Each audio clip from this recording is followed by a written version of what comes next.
বন্ধুরা, আমরা আমাদের বাড়িতে ঝাড়ু বা ঝাঁটার ব্যবহার প্রত্যেক দিনই করে থাকি। কিন্তু আপনি কি জানেন, এই ঝাড়ু বা ঝাঁটা যদি সঠিকভাবে ব্যবহার করতে পারেন, তাহলে মা লক্ষ্মী গৃহে সর্বদা স্থায়ীভাবে বিরাজ করবে। আবার উল্টোটাও হতে পারে, ঝাড়ু বা ঝাঁটার ব্যবহার যদি বাড়িতে সঠিকভাবে না করা হয়, তাহলে বাড়ি থেকে মা লক্ষ্মী দ্রুত বিদায় নেন। ঝাড়ু বা ঝাঁটাকে মা লক্ষ্মীর একটি অন্যতম প্রতীক হিসেবে গণ্য করা হয়। আর সেই কারণে হয়তো আপনি দেখে থাকবেন, ধনতেরাসের দিন ঝাড়ু বা ঝাঁটা কেনার পরামর্শ দেওয়া হয়। তো বন্ধুরা, বাড়িতে যদি আপনার ঝাড়ু বা ঝাঁটা থাকে, তাহলে কিভাবে এর সঠিক ব্যবহার করতে হয় তা অবশ্যই জানা প্রয়োজন। নয়তো বন্ধুরা, আপনারা হাতের লক্ষ্মী অজান্তেই পায়ে ঠেলছেন।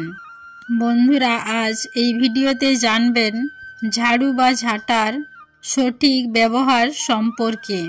আশা করছি এই ভিডিও থেকে সমৃদ্ধ হবেন, তাই ভিডিওটি শেষ পর্যন্ত মনোযোগ সহকারে দেখুন এবং দেখার পর যদি কোনো প্রশ্ন বা মতামত থাকে, নিচে কমেন্ট বক্সে অবশ্যই জানাবেন।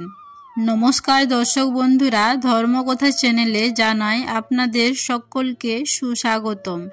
আশা করছি ঈশ্বরের কৃপায় আপনারা সকলে ভালো আছেন এবং সুস্থ আছেন।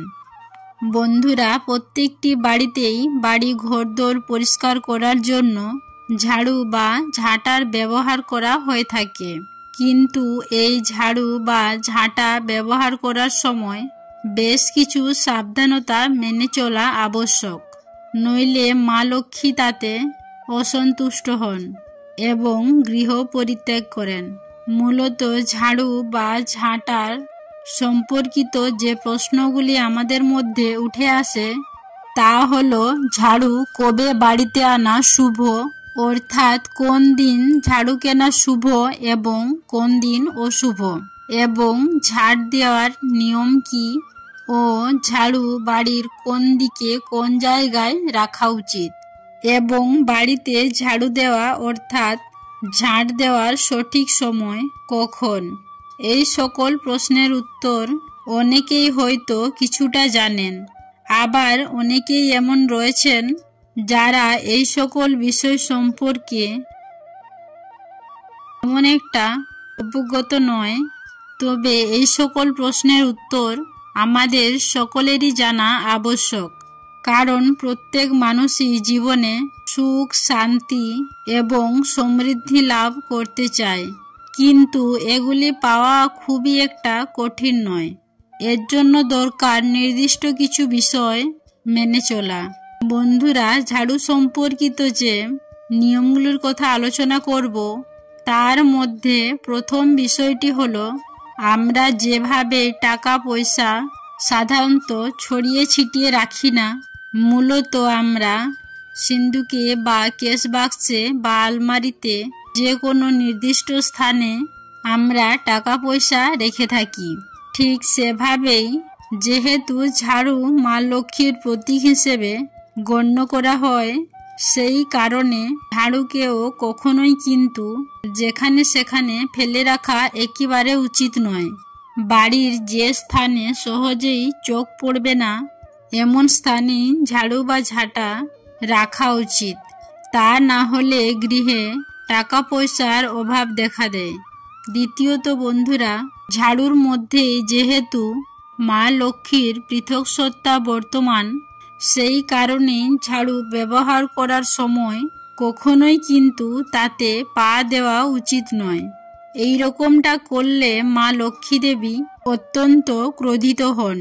যদি কোনো কারণে না জেনে বুঝে ঝাড়ুতে পা লেগে গিয়ে থাকে, তাহলে অবশ্যই এর জন্য ক্ষমা চেয়ে মা লক্ষ্মী দেবীর উদ্দেশ্যে প্রণাম করে নেবেন এবং এই বিষয়টি অবশ্যই মনে রাখবেন যে ঝাড়ু ব্যবহার করার পর সব সময় তা পরিষ্কার করে রাখবেন। তৃতীয়ত বন্ধুরা, ঝাড়ু কখনোই দাঁড় করিয়ে রাখা উচিত নয়। এরকমটা করলে গৃহে অশান্তি, ঝগড়াঝাঁটি, কলহ লেগেই থাকে। তাই ঝাড়ু দাঁড় করিয়ে না রেখে সর্বদা শুইয়ে রাখা প্রয়োজন। বন্ধুরা, যখন আপনি কোনো নতুন বাড়িতে স্থানান্তরিত হবেন তখন সব সময় নতুন ঝাড়ু নিয়েই প্রবেশ করবেন। ব্যবহৃত পুরনো ঝাড়ু নিয়ে নতুন বাড়িতে প্রবেশ করা কখনোই উচিত নয়। নতুন বাড়িতে নতুন ঝাড়ু নিয়ে প্রবেশ করলে এই বিষয়টি গণ্য করা হয় যে নতুন গৃহে সুখ সমৃদ্ধি বৃদ্ধি পায়।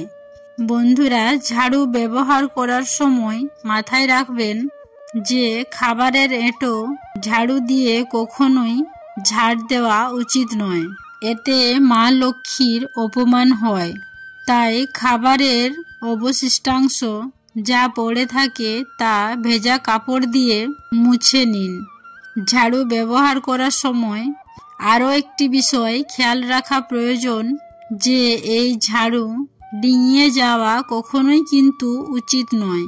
এতে মা লক্ষ্মী দেবী রুষ্ট হন।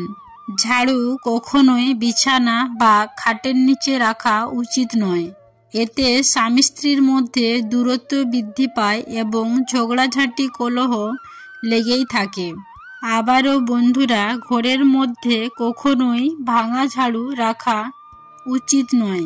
একে অত্যন্ত অশুভ বলে গণ্য করা হয়। আবার ঘর কখনো ভাঙা ঝাড়ু দিয়ে ঝাঁট দেওয়া উচিত নয়। এই কার্য করার ফলে গৃহে নেতিবাচক শক্তি বৃদ্ধি পায়, যা গৃহের পক্ষে অত্যন্ত অকল্যাণকর হয়ে থাকে।